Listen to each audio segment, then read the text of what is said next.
Sorry, I'm not Mayu. That voice sends a shock through my body that makes the blood rush backwards. That's right. When I open my eyes, it's not Mayu in my arms. It's my sister Sachiko. The reality hits me hard. I'm sorry, big sister. It's me. What the heck? How did things end up like this? Where did we go wrong? My name is Fujiki Yuma. I'll be 32 soon. I work as an occupational therapist. I support people with physical and mental disabilities so that they can live as themselves again.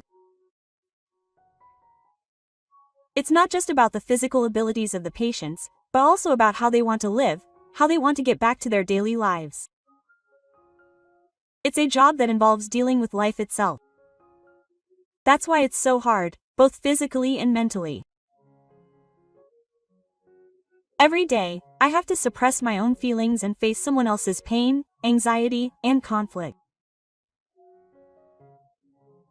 Even if I try to smile, sometimes everything weighs heavily on me on the way home, and I end up exhausted. When I get home, all I want to do is relax. I thought so, but that day I still came home with a hesitant step. High heels were thrown carelessly at the entrance. They belonged to my wife Mayu. The room was closed and a stuffy atmosphere hung in the air. There was no sign of anyone, but the living room light was still on. A bag was left hanging loose on the table. This morning's dishes were left in a mess in the sink, and hair and dust were scattered on the floor. Mayu's coat was scrunched up carelessly on the sofa. Even the brand name clothes that shouldn't have been there were all messed up like dust rags. Traces of Mayu's return were scattered around in a disorderly and indifferent manner, as if to spite me. Sigh. Did she come home drunk again? It made me feel even more empty when I said it out loud. But I couldn't help it. We got married in the spring 5 years ago. We met by chance at an old bookstore. Maya was stretching to reach a book, and I casually helped her. That was how it all started. Maya was a kind and cheerful person who laughed a lot, was good at cooking, and was good at everything. She would take care of me when I was tired from work and would do all the housework, including cooking and cleaning. When we got married, I thought she was too good for me. But 5 years have passed since then, and now she's a shadow of the person she used to be. We haven't had a proper conversation in over 3 years. Every time she opens her mouth, she complains. Lately, she's been staying home late every night, saying she's going out for drinks with friends after work. Last night, Mayu came home drunk and was lying on the sofa playing with her smartphone. It was around 1 a.m. when I couldn't stand it anymore and called out to her. Hey! How long are you going to keep living like this? I come home tired from work, so what's your plan? You don't do any housework. Huh? I work too? What are you talking about? Then do you do anything around the house? You don't. Don't just complain. Maya raised her voice and glared at me.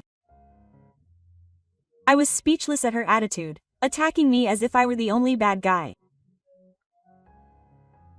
Mayu, why have you changed so much? I used to say that more. Mayu's smartphone slipped from her hand and landed on the carpet.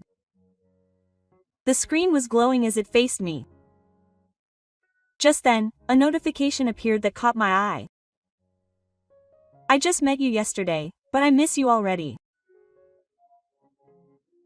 The message, sent from a man who said he wanted to make passionate love with Mayu again, made me gasp. Confusion and turmoil washed over me all at once, and at the same time my mind went blank. I felt something collapse with a rattling sound. I quickly picked up my smartphone and strained my eyes. There was evidence in both the history and the photo folder that made me want to look away. Who is this? What is this? Hey, why are you looking at it without permission? Don't look at it. Maya reached out her hand in a panic. I took a step back and held my smartphone up high. I was cheating on you. Maya smacked me down, looking guilty. And then what? It's because you left me alone. I always came home tired and there was no conversation. I felt lonely and like I was going to break down. I'm a woman too. Huh? What the heck? What do you mean, I'm a woman? Those words, uttered as if they were a slap in the face, filled me with an emotion that was neither anger nor resignation. I can't do this with you anymore. I somehow managed to swallow the words that were about to come out of my mouth. Mai, in front of me, threw herself back onto the sofa as if she didn't care about anything. I couldn't do a single thing, so I just stared blankly at the ceiling and waited for the world to open up. Mayu, how did things end up like this? Where did we go wrong? I asked myself these questions in my mind, but there was no answer, and only a feeling of emptiness spread in my chest. The next day, I went to work as usual, but my mind was racing and I couldn't concentrate at all. I couldn't do anything and all I could think about was the hands on the clock. What's wrong with the patients? You don't look well. I ended up making them worry about me. During lunch break, after some hesitation, I took out my cell phone and contacted my sister. Ever since I was little, my sister Sachiko had always been a caring person and I relied on her for everything. It's embarrassing, but that hasn't changed now that I've grown up. I'm sorry, sister. Can we meet and talk for a bit? I think Maya will be home late again today, so would you like to come over to my place? As soon as I pressed the send button, the message was marked as read, and within 10 seconds, I received a reply. Sure. I'll make Yuma's favorite fried chicken. Her kind words, as if she knew everything, brought tears to my eyes. That night, just after 8 p.m., the doorbell rang, and when I opened the door, my sister was standing there with an eco bag. She was as caring as ever. She's eating properly. You look a little pale. As soon as I entered the living room and looked around, my sister frowned in exasperation. This is terrible. There's dust all over the place, and it looks like she's been drinking. I'll clean it up for a bit. My sister started to roll up her sleeves. Sure. I just wanted you to listen to me today. With that, I led her to the sofa in the living room. We sat facing each other and opened a can of beer. The smell of fried chicken my sister had made filled the air. It looked so good. Let's eat. When I put one in my mouth, the meat juice oozed out. It had a nostalgic taste. It tasted exactly like the fried chicken my sister made for me in my lunchbox when I was in high school instead of my busy mother. My sister's fried chicken is the best after all. Of course. But when we were newlyweds, didn't you say that your beloved wife Mayu's fried chicken was the best in the world? Even though she laughed lightly, there was a hint of sadness in her voice. Maybe it was a failed marriage. Suddenly, her true feelings came out. What's wrong? Are you thinking about getting a divorce? Honestly, I feel like it's all over. We haven't talked and the room is free to do whatever you want. Yesterday, I saw a message on Mary's smartphone from her mistress. It was definitely a message that suggested they were having a physical relationship. Is that so? No, but I still don't know. My sister seemed to be choosing her words with her eyes wide open. Even so, I could tell that she was trying to cheer me up by forcing a smile. Her kindness touched my heart even more. I had proof. I saw all the messages, as well as the photos and videos of her in bed with her lover. I didn't want to see them, though. The beer in the glass had gone lukewarm. Neither of us felt like touching it. After a short silence, my sister spoke up quietly. Yuma, when did you start noticing that something was wrong with Mayu? A year ago. No, maybe even longer. She was busy with work, and we didn't see each other on our days off, so we kept drifting apart, but I thought it couldn't be helped. But then, for some reason or another, she started going out at night after work and never came home, and things just kept going downhill from there. Every time she said it, my heart ached. But now that I was finally able to say what I hadn't been able to say to anyone, I felt like a weight had been lifted off my shoulders just a little bit. As my sister in front of me listened to me silently, nodding, I felt something inside me slowly melt. Mayu, you're just blaming someone else for your loneliness. That's no excuse for cheating. But hasn't Yuma already reached her limit? My sister's eyes were somewhat sad, yet very serious. Huh? Yeah, that's true. I've tried talking to her many times too. But Ma just runs away. She gets angry and leaves the room. She even told me she doesn't want to see my face.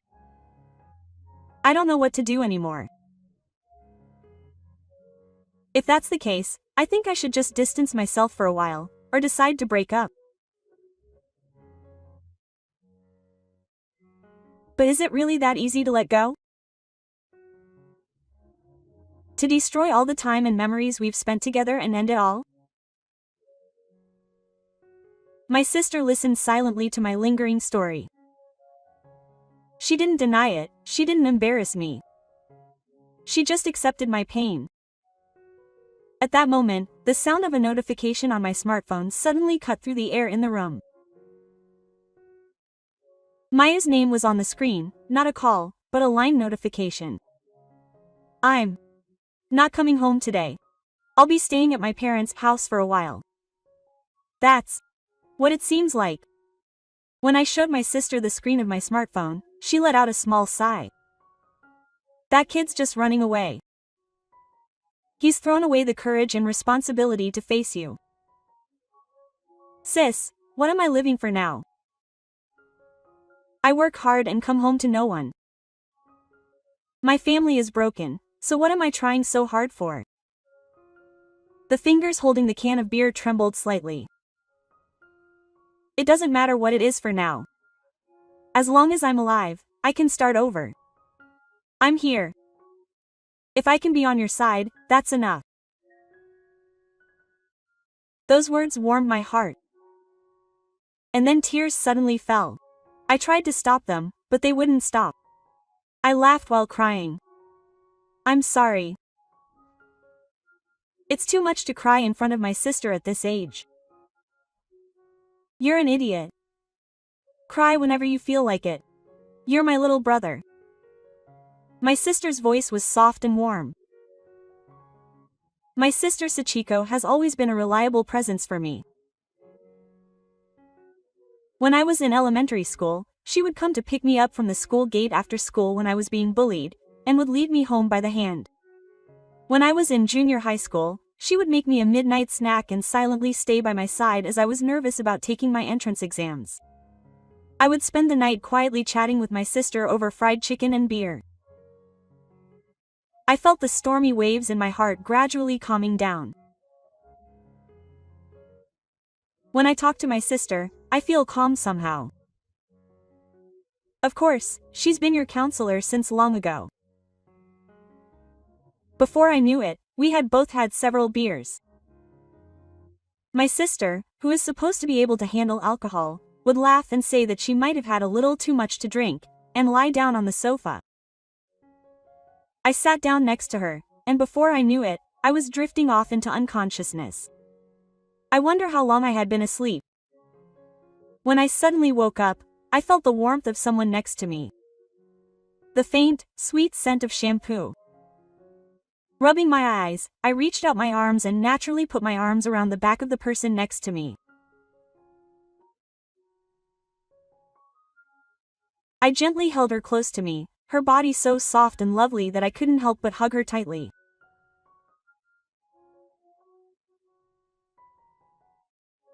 Mayu, you're back.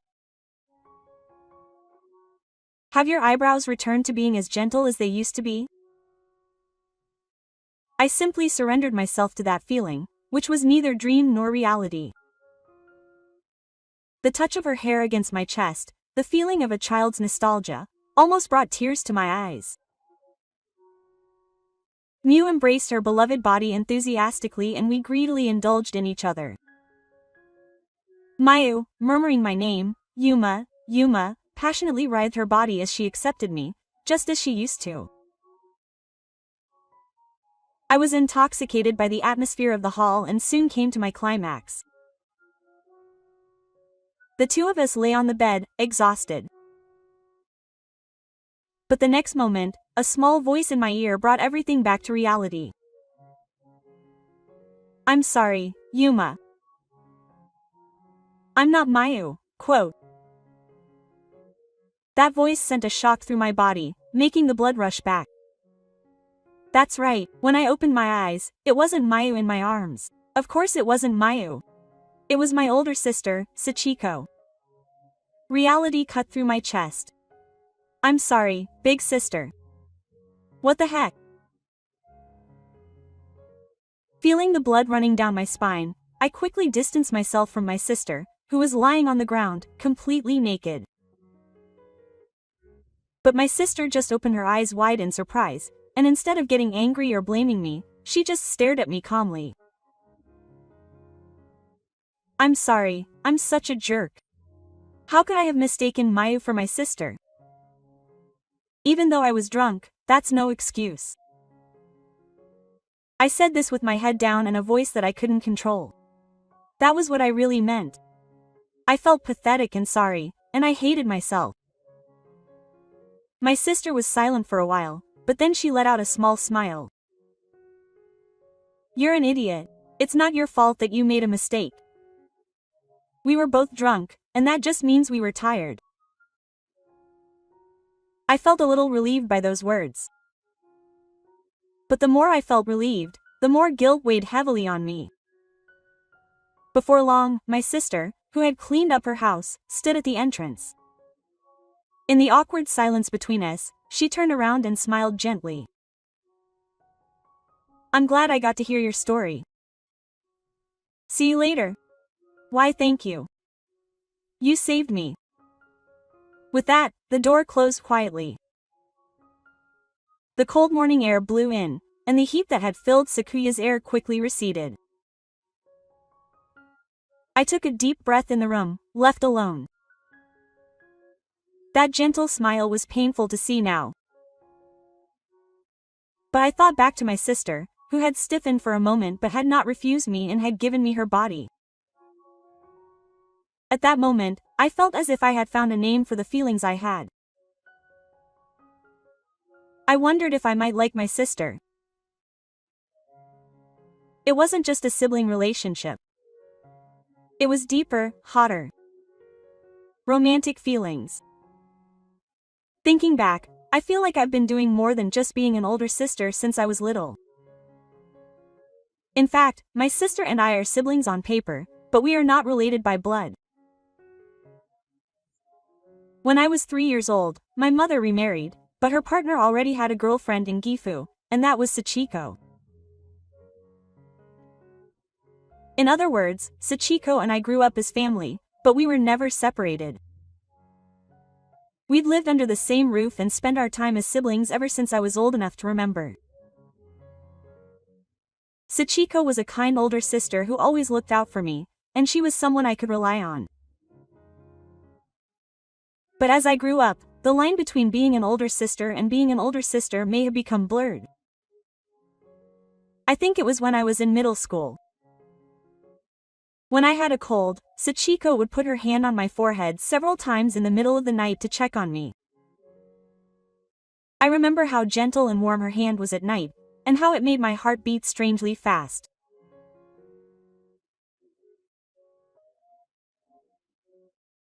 Even after entering high school, when I was struggling with my friendships and feeling down, the silence she would sit next to me in silence, and the feeling of her hand licking my head and telling me to forget about it when I was heartbroken, I think that little by little something changed inside me.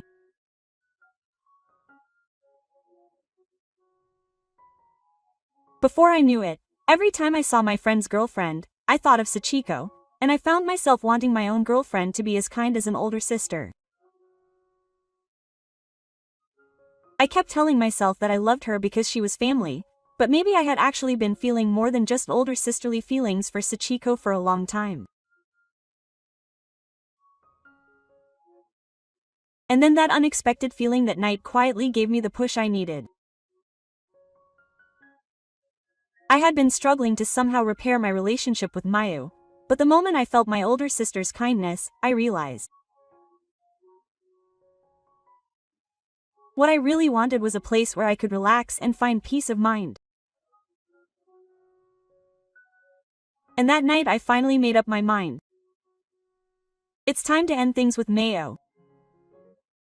I need to be honest with myself and start over. Later, I sat down with Mayu and we talked quietly. At first, I was trying to fake it, but when she showed me the evidence, I gave in. I understand. I think we can't do it anymore. There was no anger in my voice. There was just a hint of resignation. Let's get a divorce. When I said those words, I felt a tightness in my chest, but I didn't regret it. Maya remained silent for a while, her fingers crossed on her lap, but then she nodded slightly. Maybe I had reached my limit too. It wasn't so much reluctant as emotionless, but we both understood that this was for the best for each other.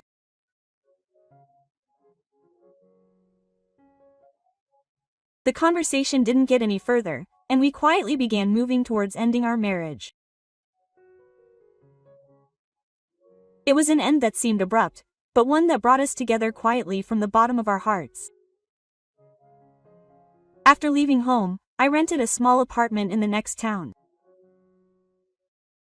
It wasn't very big, but the smell of the room and the feeling of being away from anyone were just right for me at the time.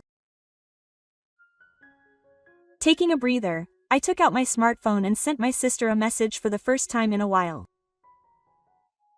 Sis, my divorce is finalized. A few minutes later, the phone rang. My sister's voice was calmer than I expected, and there was a hint of kindness in it. I see. You did a great job, you. It must have been tough, wasn't it? The moment I heard those words, my tense feelings eased a little. Someone understood. I never thought that something as simple as that would bring me so much relief. Yeah. To be honest, it was tough. But now that it's over, I feel like a little weight has been lifted off my shoulders. From now on, you should do things for yourself. You don't have to push yourself too hard. My sister's voice over the phone pierced my heart. Then I suddenly laughed and said, I'll come visit you sometime soon. Let's forget about that night. Sorry. Is that too convenient? Then I'll bring some of Yuma's favorite delicious wine. A small laugh echoed pleasantly in the quiet room. A week later, just as she had said, my sister came to my house with a glass of wine in her hand. The two of us toast over some convenience store snacks. You look better. Don't you feel healthier? It's all thanks to you, big sister. That's what helped me get over it. Even though I said that on the phone, I couldn't stop thinking about that night. I was scared to say it out loud. You remember that night, right? My sister said it while looking down, a little embarrassed. Yeah. I can't forget it. There's no way I could forget it. My heart tightened at the sight of my sister's sad expression. And then I finally confessed my true feelings. I've loved you since I was a child. You've always been more special to me than just my sister. Silence fell. And my sister nodded quietly. I felt the same way. I couldn't say it for a long time. Big sister.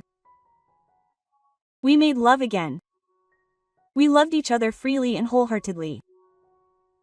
From then on, we lived like lovers. We went shopping at the supermarket together, watched movies on holidays, and sat side by side on the veranda watching the sunset. I couldn't tell anyone, but I was happier than anyone else. Every day spent with Sachiko as lovers was a peaceful and fulfilling time unlike anything I'd ever experienced before. In the morning, we would wake up together and make coffee while having cutesy conversations. Sachiko would put extra milk in her cup and just one spoonful of sugar in mine. Even such trivial habits were endearing. After all, coffee made by Yuma is the best. It's comforting. Of course. I feel safe when Sachiko is by my side too. Sachiko smiles shyly, and I laugh too.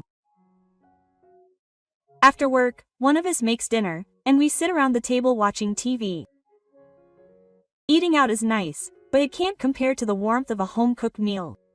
We would share the washing up, take baths, and before going to bed, we would sometimes go out onto the balcony together to enjoy the night breeze. Once Sachiko said quietly, "I never thought I'd have a time like this to spend with someone." When it came to love, I thought I'd be alone for the rest of my life. I felt the same way. Looking back, the happiness I must have felt when I was with Mayu seems like a somewhat forced illusion. Have you gotten over Mayu yet? Sachiko looks at me anxiously. Yes, of course. I have no regrets. That time may have been necessary, but I'm much happier now. As I say this, I gently hold Sachiko's hand. She holds it back in response. But that happy time is about to be shaken by a single message. It was a message from my ex-wife. There's something I want to talk about. If possible, I want to tell her in person. I couldn't help but wonder why I was wondering now. After several exchanges, I ended up meeting Mayu at a cafe in front of the station. Mayu showed up right on time for the meeting, looking thinner than before and with a somewhat depressed expression. As we sat down, Kaiko was the first to tell me quietly. I couldn't understand what she was saying for a moment. No. It's been 2 months since our divorce. Yeah. But you know the possibility isn't zero. I was speechless. It's true that things had cooled off towards the end, but our physical relationship hadn't completely stopped. I also remember that I reluctantly gave in because Mayu was drunk and kept asking for it. If it's true that I'm pregnant, then there's a possibility that it could be my child, given the timing. I'm going to give birth. That's why I need you, as the father, to take some responsibility. I'm not asking you to get back together with me. But as a father, you have to pay child support every month. That's a given. Hey, wait a minute. I'm not prepared for something like that to come out of nowhere. I couldn't hide my feelings when I replied, and Mayu gave me a nonchalant smile. Well, that's fine, but don't think you can get away with it. I've got the evidence. Those words sent a chill down my spine, but our relationship up until now has shown that it's no use saying anything here. I'm going home now. I'll contact you again. With that, I left the place. The night air was extremely cold and strangely quiet. Mayu's words kept repeating over and over in my head. That night, when I got home, I couldn't say anything to Sachiko. I ate dinner in silence, took a shower, and went to bed, but I couldn't sleep. The next morning, Sachiko asked quietly, "Yuma, is something wrong? Your face has been gloomy since yesterday." Quote. Sachiko looked at me worriedly.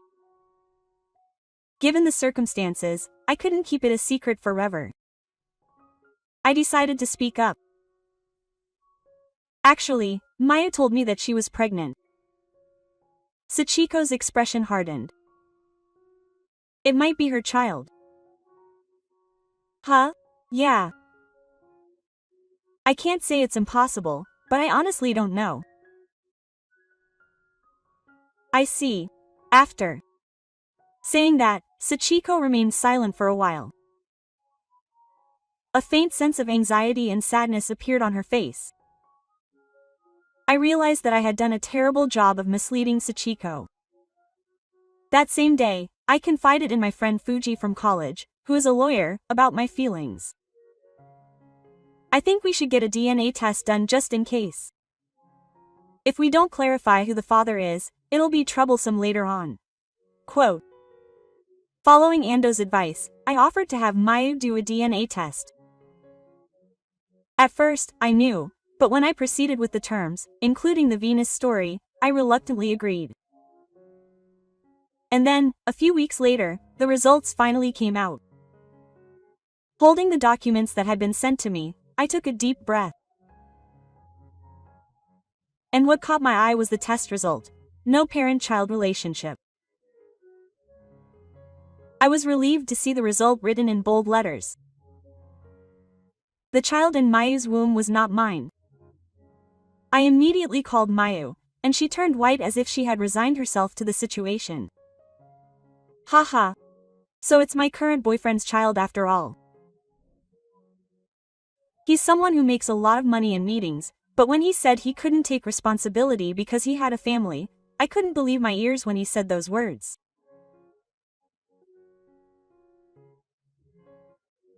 That's why I was a little worried about money. I was speechless.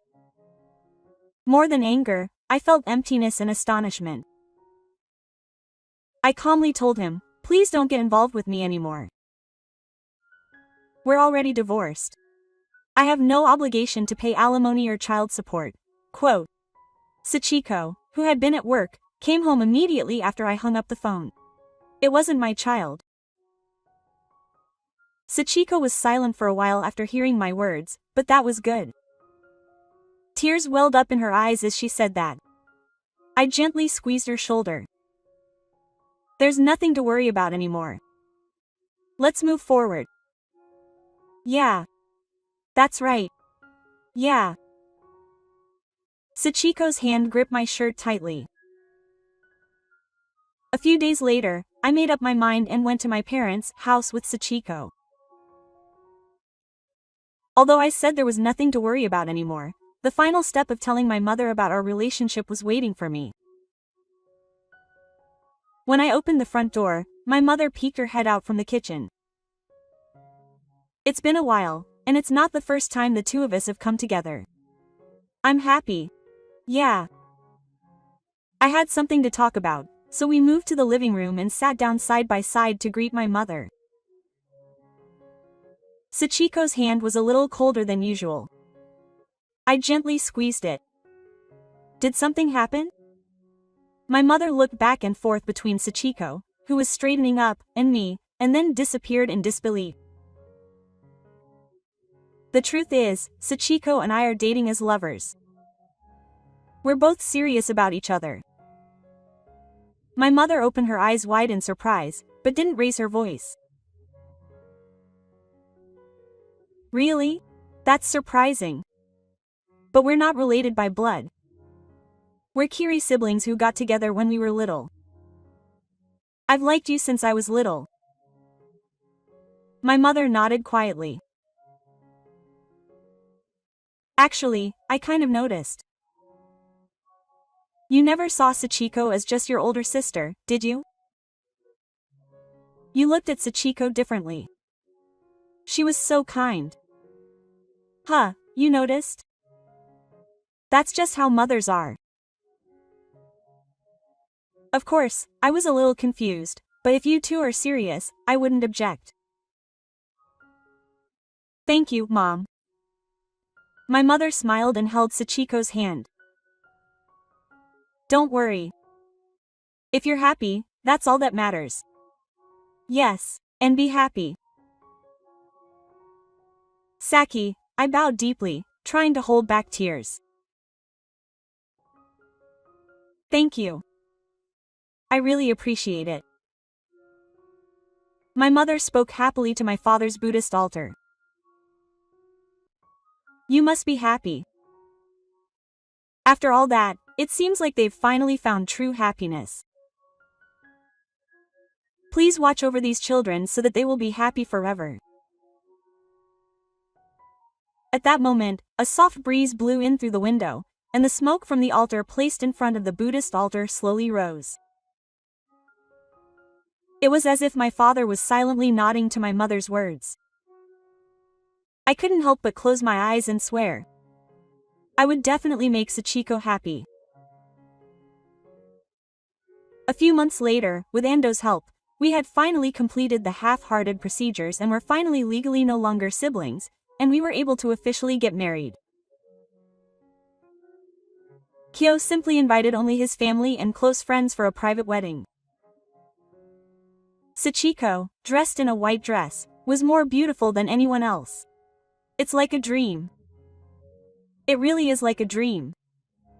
Me too. I won't talk to you anymore. After the ceremony, the two of us returned to our new home and gazed at the rings again. This is just the beginning. Yes. Let's walk together. Our new life had begun. The apartment was a 10-minute walk from the station. It got plenty of sunlight, and we had yagami lined up on the small veranda. On the weekends, we clean together, pick out ingredients at the supermarket, and cook. I think we'll make stew today. You prefer bread with stew, right? I get it. As expected of a wife. Sometimes we go for a walk at night and talk to the cats on the street, or have casual conversations on a park bench. There's a certain happiness in the ordinary days, a relaxed but unpretentious way. It's all thanks to you that I can laugh like this. No, it's me. It's because of Sachiko that I've come this far. The detour is over now. We've finally arrived at this place, and we'll live quietly but surely happily. Thank you for watching until the end. If you like, please subscribe to the channel. See you in the next video.